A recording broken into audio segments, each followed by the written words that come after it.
Ele a honra, a glória, o louvor, a adoração a Ti, Senhor, nestas palmas, pois é o único digno, o único merecedor em recebê-las. Receba, pois são Tuas. A Ele, a Jesus. Estão ligados às nossas vitórias? Pegou o Espírito? Do que? Diga: eu bebo do Espírito. A palavra profética para 2017. 2017, eu só estarei por cabeça e jamais por cauda, por cima e jamais por baixo. Diga: Deuteronômio 28, do 1 ao 14. Diga: as bênçãos da obediência vão se cumprir, vão se materializar na minha vida em 2017 e a partir de 2017, né? Amém? Sente-se, por favor. Abra sua Bíblia no livro de Gênesis 14. Gênesis 14, nós vamos meditar a partir do versículo 1. Naquela época, Anrafel, rei de Sinear, Arioque, rei de Elazar, Quedorlaomer, rei de Elão, Tidal, rei de Goim, foram à guerra contra Berá, rei de Sodoma.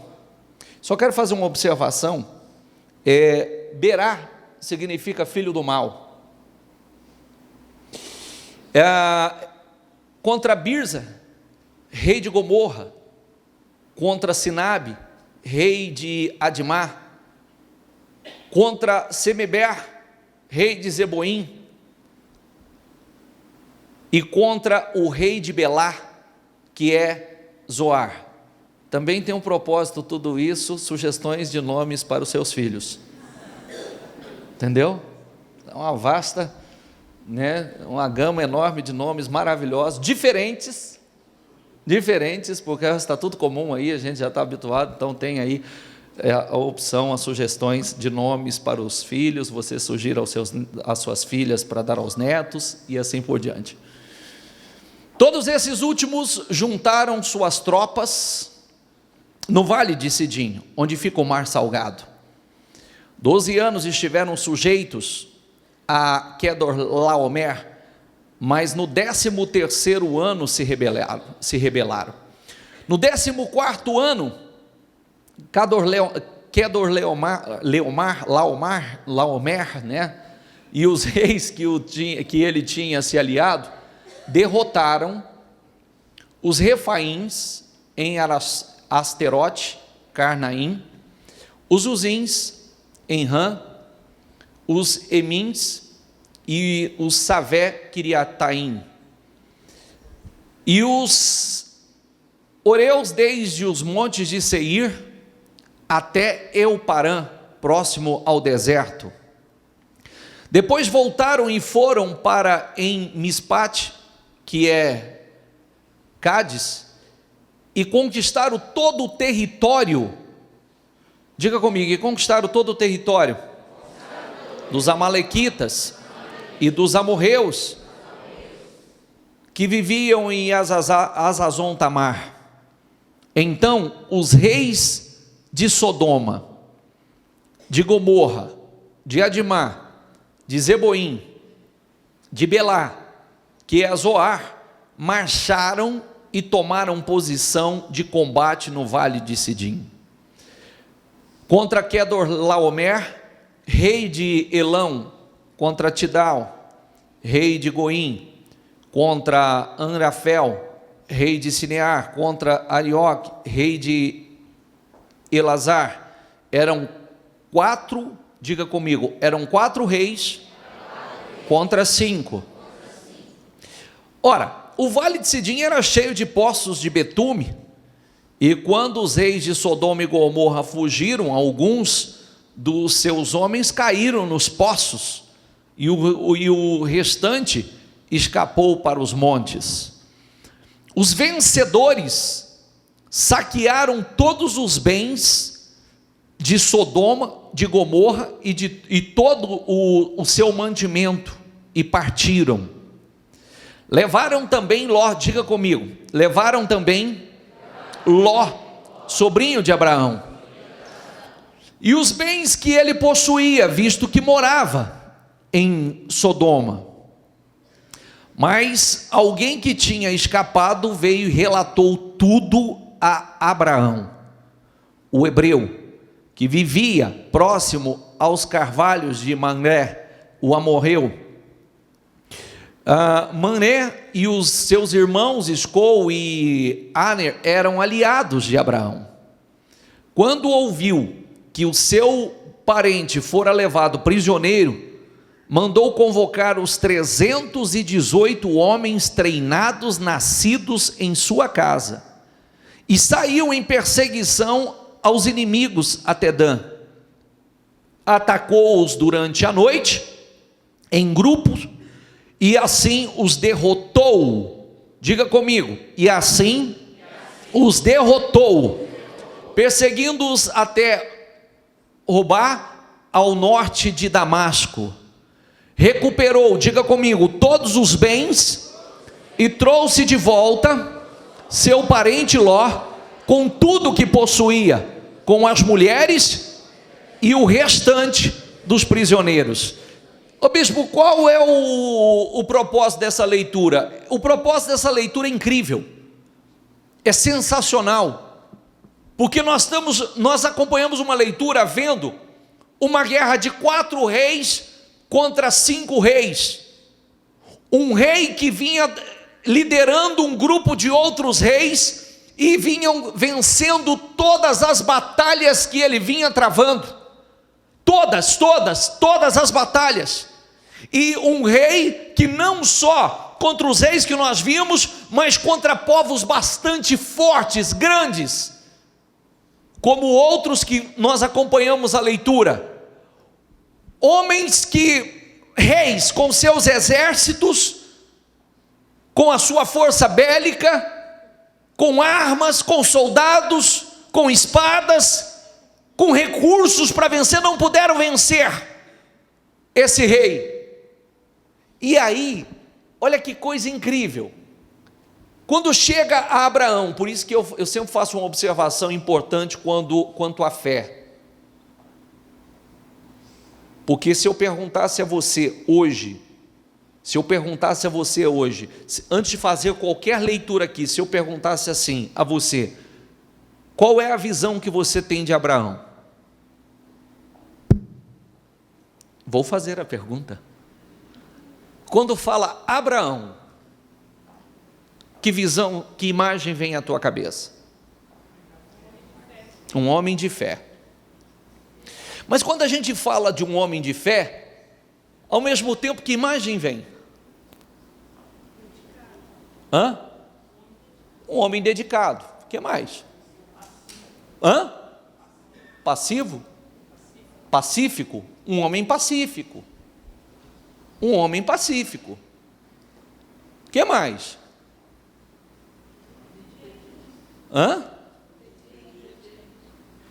Obediente.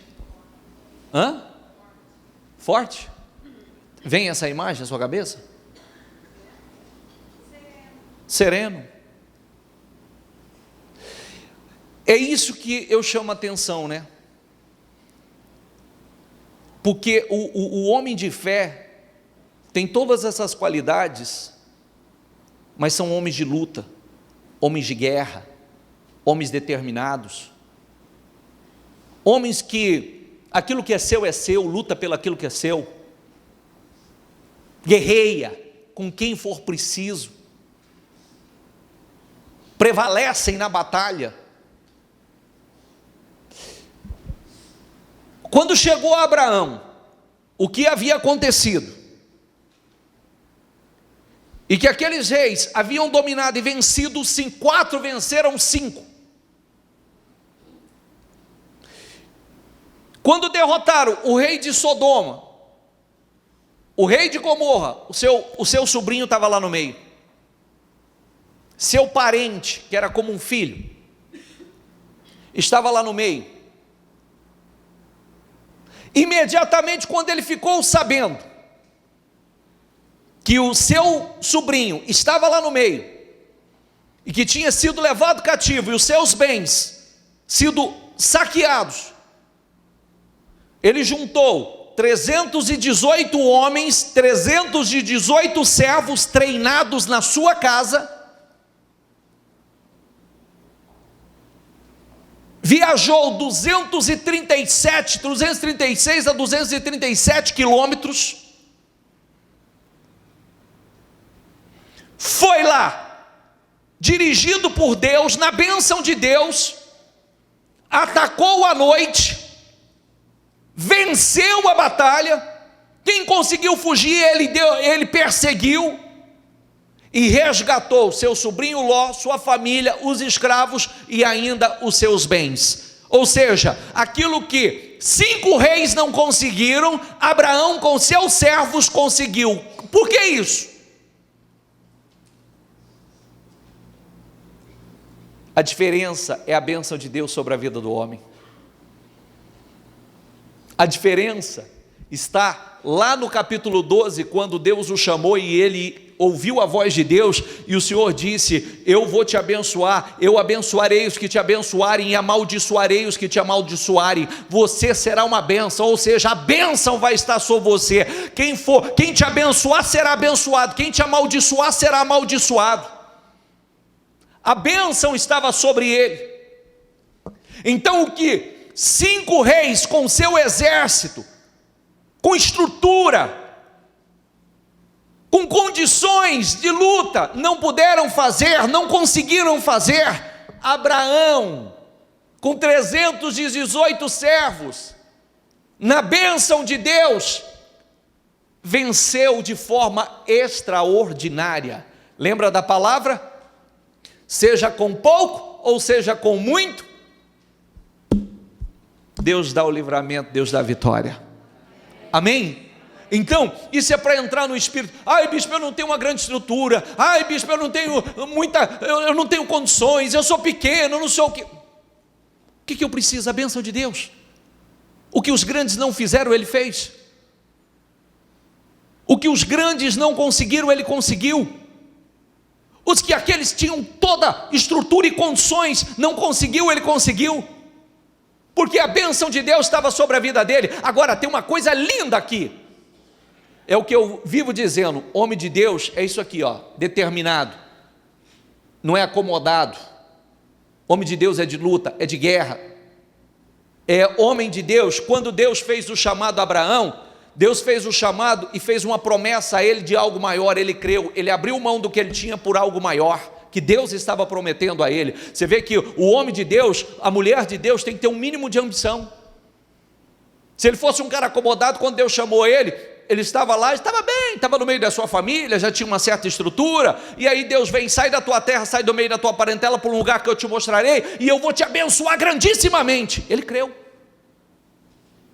Eu vou te exaltar, eu vou te abençoar, tu serás uma bênção, eu abençoarei os que te abençoarem, a terra que você pisar será sua. Ele creu. Ele poderia dizer assim: não, já está bom aqui, está bom essa medida, eu não preciso de mais. E não viveria as grandes experiências que viveu com Deus, as grandes glórias que viveu com Deus. Amém, pessoal? Então, aqui está um exemplo lindo. A família, os membros da sua família tinham sido levados como escravos. E os bens. Ele foi lá e resgatou sua família. Ele resgatou, diga comigo, ele resgatou sua família e todos os bens. Não vou ser roubado não. Não vou ser roubado não. Passa, por favor.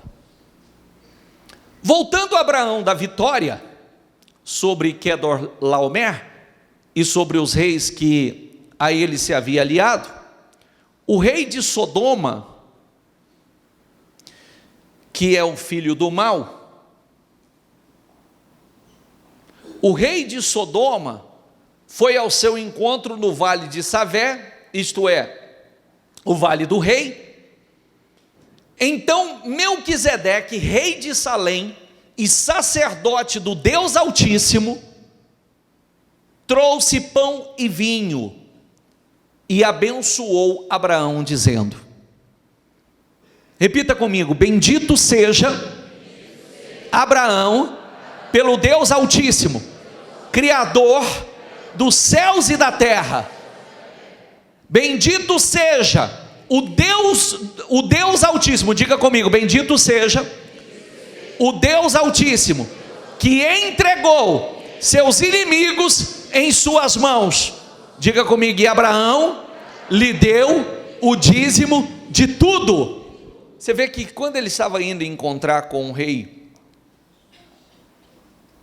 esse rei, o rei de Sodoma, esse sacerdote, você sabia que esse sacerdote é uma pré-encarnação do Senhor Jesus? Você sabia que esse sacerdote não tem genealogia? Não tem pai nem mãe e nem genealogia? Não tem descendência? Você lê na Bíblia, não tem pai, não tem mãe.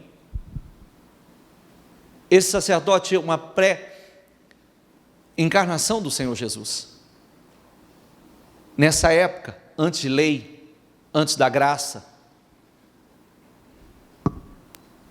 quando o sacerdote Abraão estava indo ao encontro do rei, Melquisedeque, é como se ele entrasse no caminho, interferisse, e ali naquele momento, ele abençoou Abraão. Ele diz: volta por favor anterior. E abençoou Abraão, dizendo, diga comigo: bendito seja Abraão pelo Deus Altíssimo, Criador dos céus e da terra. Diga comigo: bendito seja o Deus Altíssimo, que entregou seus inimigos em suas mãos. Quem deu a vitória a Abraão? Quem deu a vitória a Abraão? Primeira coisa que eu quero deixar claro a você: Abraão não ficou de braços cruzados, deixou que a sua família fosse levado como escravo, destruídos, o patrimônio, os bens que pertenciam a eles, que fosse levado e saqueado. Abraão se levantou na fé, juntou os 318 homens que ele tinha ali, era o que ele tinha. Ele não tinha um exército, ele tinha 318 anos para lutar contra 4 reis e todo o seu exército. E quem deu a vitória? Ele venceu, ele voltou, resgatou sua família, resgatou seus bens, através daquela atitude de fé. Chega aqui, esse sacerdote,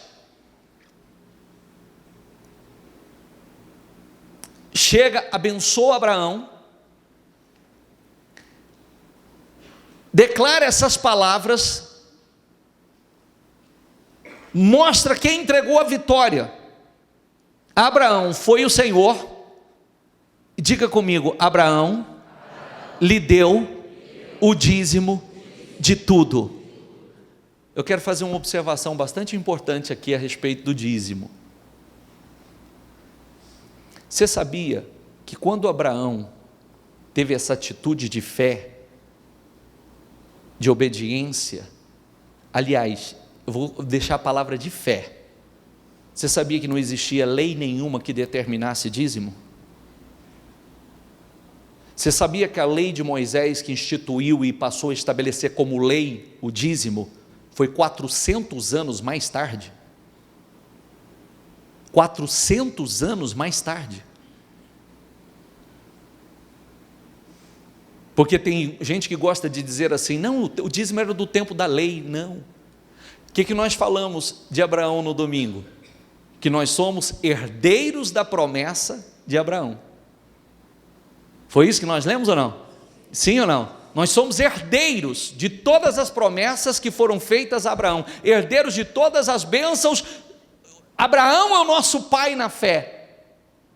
E observe que mesmo quando não havia uma lei que determinasse que o dízimo fosse devolvido, Abraão devolveu o dízimo pela fé, sem lei, sem lei, sem algo que o obrigasse, sem algo que o determinasse a fazer. E por isso, é uma coisa importante de você aprender, que vê, passa. O rei de Sodoma disse a Abraão: dê-me as pessoas e pode ficar com os bens. Mas Abraão respondeu ao rei de Sodoma: de mãos levantadas ao Senhor, o Deus Altíssimo, Criador dos céus e da terra, juro que não aceitarei nada do que lhe pertence, nem mesmo um cordão ou uma correia de sandália, para que você jamais venha dizer: eu enriqueci Abraão. Era filho do quê? Filho do quê? Sabe quem estava fazendo essa proposta a ele? O filho do mal, dizendo: me dê as pessoas, pode ficar com os bens, me dê as pessoas, eu quero as pessoas, você fica com os bens. Abraão não aceitou nenhuma proposta dele, e ainda teve essa visão: não quero nada que é teu. Sabe por quê? Amanhã não é você que vai dizer: fui eu que enriqueci Abraão, porque o meu Deus vai fazer de mim grande, e você jamais vai poder dizer que você enriqueceu Abraão, porque é Deus quem vai me enriquecer. Amém? Então, nós precisamos ter cuidado, porque a atuação do mal é assim. O diabo, na verdade, ele quer as pessoas, ele quer as almas. E quando você faz acordos, faz pactos, ou seja, você faz aquilo que não é o que Deus aprova, e sim o que o diabo aprova, ele não tem nada para te dar. Por isso que nós sempre ensinamos o seguinte: fecha as brechas, não abre portas para que o mal entre na tua vida e te roube, porque tentar, ele vai tentar todos os dias. Você vê que aqui, ainda tentando fazer um filho do mal, onde o lugar, o pecado subia, o cheiro subia às narinas de Deus, e Deus já estava enojado, tentando fazer aliança com Abraão. Mas Abraão teve bom discernimento. Vamos lá.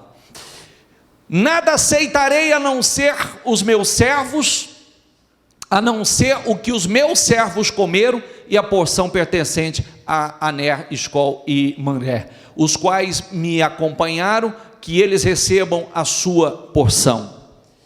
Ninguém toma, Hebreus 5,4, diga comigo: ninguém toma esta honra para si mesmo, mas deve ser chamado por Deus como de fato foi o Arão. O que tem da mesma forma, Cristo não tomou para si a glória de se tornar sumo sacerdote, mas Deus lhe disse: tu és meu filho e hoje te gerei. Diz no outro lugar: tu és sacerdote para sempre. Diga comigo: tu és sacerdote para sempre, segundo, lê lá.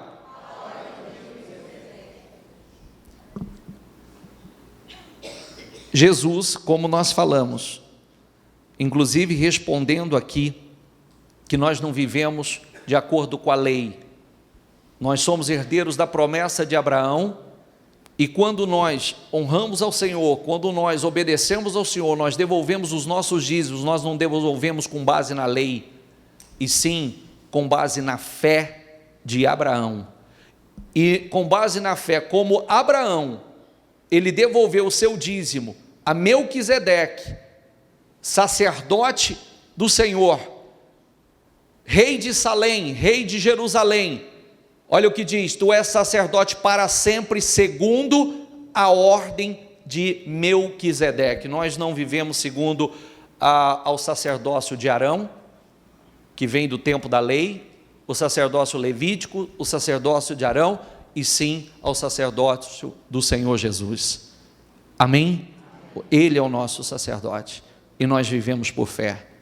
Mas voltando aqui, voltando a essa inspiração gloriosa, por que Abraão venceu Por que Abraão fez o que 5 reis não pôde fazer? Por quê? Repita em voz alta, por favor. Porque a bênção de Deus estava sobre ele. Aí está a diferença. Quando a bênção de Deus está sobre a vida de um homem, ainda que ele seja pequeno, ele faz coisas que os grandes não fazem. Ele conquista coisas que muitos grandes não conquistam. Ele realiza coisas surpreendentes, incríveis, sobrenaturais, porque a bênção de Deus está sobre ele. Então, o que você mais precisa, volto a dizer, o que você mais precisa para a sua vida é a bênção do Senhor. Quantas pessoas a gente vê dentro da igreja, quantas histórias lindas de pessoas que aos olhos de muitos não tinham muito recurso, muita estrutura, muita cultura, muito preparo para ocupar ou para ter uma vida abençoada, uma vida próspera, uma vida realizada como muitos vêm desfrutando. E outros que a gente olha que teria tudo para estar vivendo uma vida extraordinária, está vivendo uma vida derrotada, fracassada, miserável. Porque muitos lutam na força do seu braço, muitos confiam na sua capacidade humana, mas tem aqueles que caminham debaixo da bênção do Senhor, que não luta na força do seu braço, luta na força do braço de Deus, na dependência de Deus. E o que eu quero transmitir a você, eu vou fazer uma pergunta a você: a quem o diabo tem tomado como escravo? A quem o diabo tem saqueado? A quem da sua família? O que o diabo tem tirado seu? Ou já tirou seu lá atrás?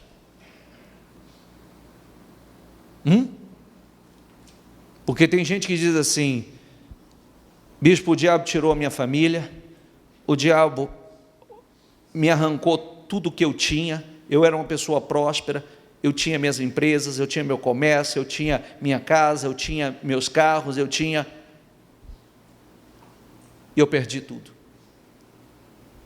Será que é possível resgatar a restituição na bênção de Deus? O que grandes não fazem, você pode fazer, com a força que você tem, com a estrutura que você tem. O que muitos que parecem ser maiores do que você não têm conseguido fazer, você vai conseguir. Nós não temos parado para orar e fazer declarações poderosas. Você é pequeno, mas o seu Deus é grande. Você não tem condições, mas o seu Deus tem. É a gente parar de olhar para as impossibilidades e olhar para aquilo que Deus é poderoso para fazer, se nós agirmos da maneira certa. E quando falamos agir da maneira certa, diga comigo, é crer da maneira correta, pensar da maneira correta, falar da maneira correta, agir da maneira correta. E sabe o que é agir da maneira correta? É viver uma fé com atitude, é agir da maneira, é agir por fé. E você tem tudo para viver aquilo que você foi roubado lá atrás, aquilo que você foi saqueado lá atrás, ter tudo numa medida muito superior, ter tudo numa medida muito maior, não só viver uma vida abençoada, mas ajudar outros. Amém? É importante mudar a visão. Você pode alguma coisa? Se pudesse, a verdade é a seguinte: se você pudesse, não estava nem aqui. Essa é a realidade. Você pode? Não, não posso, bispo. Mas e o seu Deus, pode? Pode? Pode. E o que Ele pode fazer? Feche os seus olhos, eu quero transmitir a você uma coisa importante. Quais são os seus... Talvez hoje você não consiga sonhar com isso, em função do cansaço, em função das decepções, em função dos problemas. Mas eu quero que você resgate algumas visões importantes dos seus sonhos mais bonitos. Os sonhos mais bonitos que você já teve, os projetos mais bonitos de vida que você já teve. A vida gloriosa que você projetou lá atrás ou consegue projetar até hoje?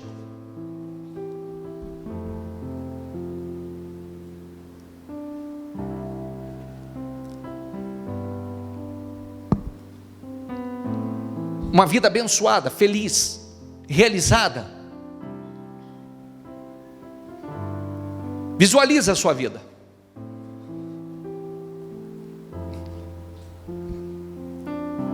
A primeira coisa que Jesus diz a você é o seguinte: coloque isso dentro de você: sem mim, nada podereis fazer. É a primeira coisa que você precisa entender, que sem o Senhor, você não pode.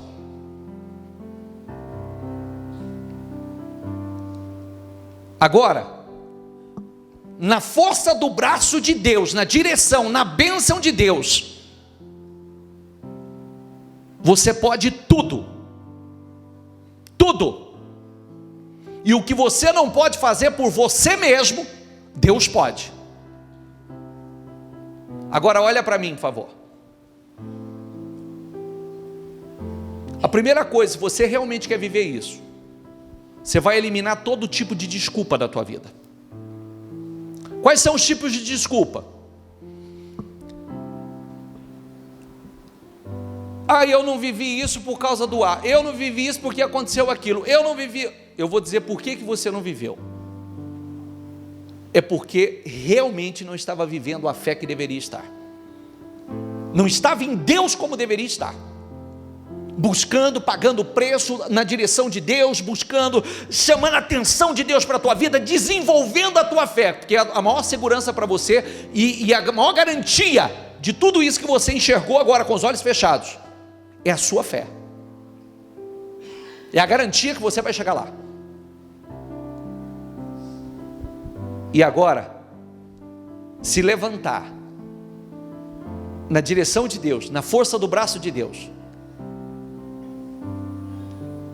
Chega de desculpa, eu vou buscar, eu vou lutar na força do braço de Deus, eu vou buscar a Deus como nunca, porque todos os sonhos que eu tive lá atrás, ou tudo aquilo que o diabo já roubou de mim,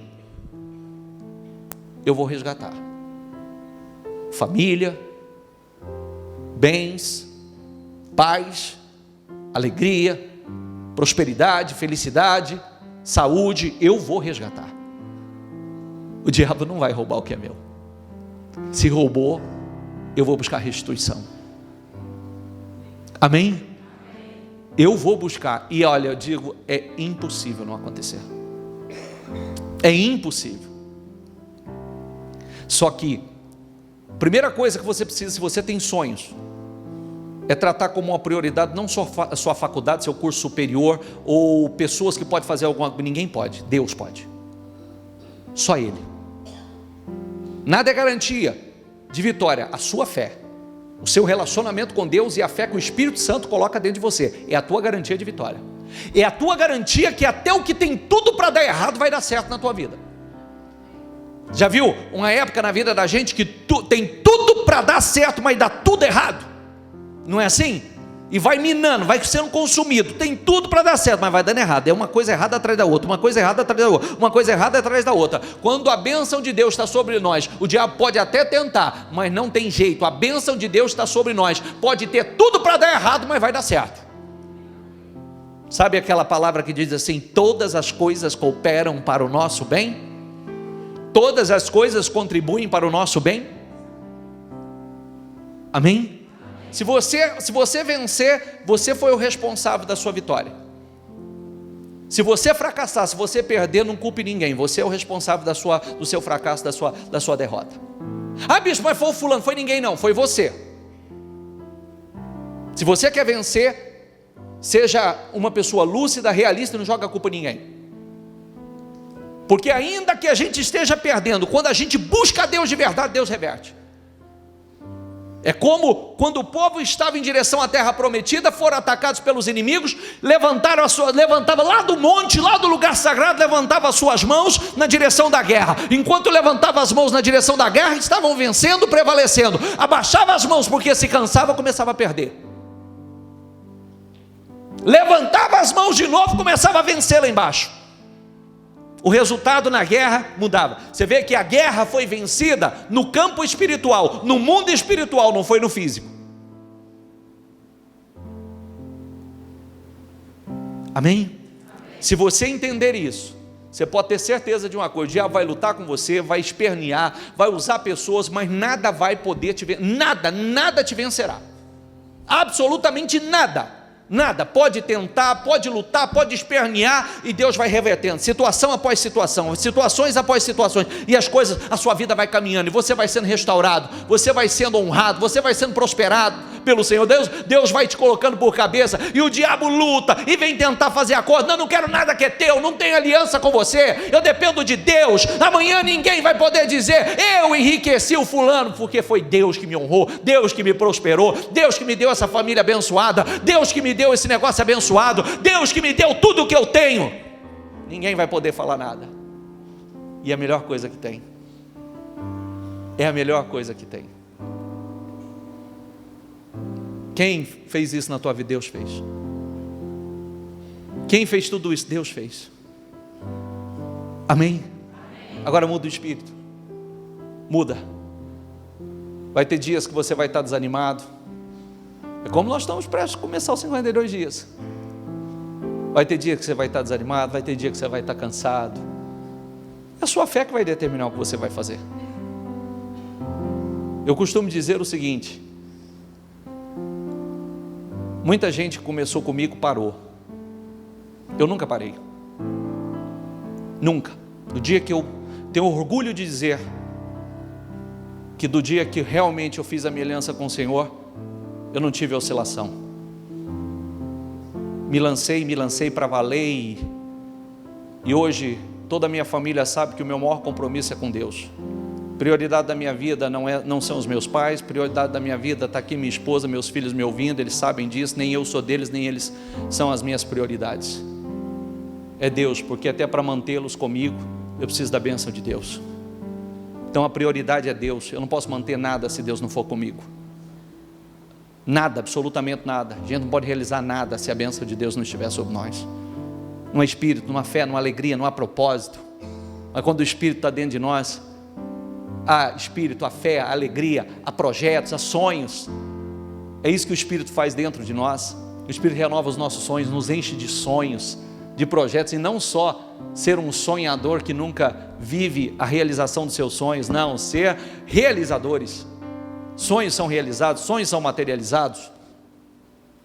Amém? Então, a prioridade é a sua fé, é o seu relacionamento com Deus, porque tudo que você almeja, sonha, projeta, deseja, é Deus que pode realizar, e sem perdas, sem, como acontece, né, nos dias de hoje, tem pessoas que conquistam, mas amanhã está perdendo.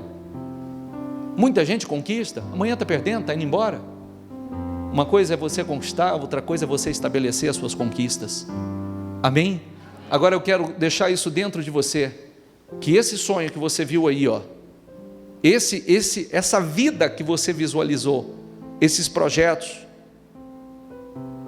eles são possíveis, e se você crer, você vai vivê-los, viu? Você vai parar de sonhar, você vai vivê-los, vai ser real na sua vida. Agora é um caminho sem volta. Se serve de ajuda para você, está aqui alguém que se lançou, e quando se lançou não voltou atrás, acabou. Não tenho orgulho de dizer, bispo, o senhor titubeou de lá para cá? Nunca mais, nunca mais, é só para frente. Sabe por que eu não paro? Graças a Deus isso não passou pela minha cabeça, nunca. Mas sabe por que eu não paro? E sabe por que você não pode parar? Porque se parar, vai ter que recomeçar. E eu não paro nunca, para nunca ter que recomeçar. Nunca. É o que eu sempre digo: não importa a velocidade, mas importa a direção certa. Não importa, diga comigo, não importa a velocidade, e sim a direção certa. Ó, devagarzinho aqui, mas sei que cada dia estou mais perto. Devagarzinho. Se eu estivesse lá, não. Mas eu estou aqui no caminho, estou na direção. Não na velocidade que eu gostaria, mas conforme a minha fé vai aumentando, a velocidade vai aumentando também. Viu? Conforme a minha fé vai aumentando, os meus passos de fé também vão aumentando. As coisas vão acelerando, né? Conforme a fé vai aumentando, só depende de nós. Se eu estou na direção, agora depende de mim. Não adianta ir muito rápido, você já viu, eu diria a você, você tem amigos, você tem parentes, que parece que já venceram mais rápido que você. Parece. Quantos que você acreditar, poxa, mas o fulano está lá na frente, pararam a vida, casamento foi embora, vida financeira foi embora, está tendo que recomeçar a vida numa idade, ou numa época complicada, que gostaria de estar lá na frente, está parando e recomeçando a vida agora. A gente vai aqui, ó, não importa a velocidade, mas a direção certa. Eu estou na direção, eu estou na direção, eu estou na direção. Ah, o fulano foi rápido, não, mas está na direção errada. Ele vai ter que voltar e vai começar atrás de mim. Eu estou na direção certa. Sabe o que eu vou fazer? Eu vou alimentar minha fé, para que eu possa acelerar os meus passos. Amém? E cada dia, ó, passos mais rápidos. A gente quando chega na igreja, a gente começa assim, né? Às vezes a gente chega na igreja, vem cá, obreiro, vem cá, vem vocês dois, vocês é forte, 2 obreiros fortes, vem cá. Vem cá. Às vezes a gente chega na igreja, a gente precisa assim no começo, ó, o que é isso? Ser carregado, é o que a gente faz com você. Vocês estão fortes, hein? A gente precisa ser carregado. Aí daqui a pouco a gente já consegue ficar de pé. Daqui a pouco a gente consegue já dar os nossos passos na fé. Os nossos passos lentos, mas já conseguimos. E aí a fé é um exercício. A gente vai crescendo na fé, vai se fortalecendo na fé. E daqui a pouco a gente começa já, os passos já começam a ser rápidos. As coisas já começam a acelerar na vida da gente, porque a gente sabe como agir. A fé já é outra, o espírito já é outro. Entendeu? Você começa, as suas vitórias começam a acontecerem de uma forma mais acelerada, maiores. Amém? Quem chegou como eles me carregaram aqui? Levanta a mão. Cheguei carregado. Levanta a mão bem alto, por favor. Aí, eu não estou falando demais, ó. É assim, você chega carregado. Você chega carregado. Às vezes você não consegue nem dar os primeiros passos. Você depende de nós. Você depende da igreja. Você depende dos pastores. Você depende para fazer tudo. Daqui a pouco você começa já a dar seus primeiros passos. Já começa a conseguir caminhar. E já vai se fortalecendo. E já começa a acelerar esses passos, acelerar, e as coisas já começam a acontecer quase que naturalmente na sua vida, porque a bênção do Senhor está sobre você. E quando a bênção do Senhor está sobre você, então a bênção do Senhor te acompanha. Para onde você vai, a bênção do Senhor te acompanha, e você começa tudo rápido na sua vida. Amém? Fique em pé, por favor. Eu vejo o céu aberto, os céus abertos.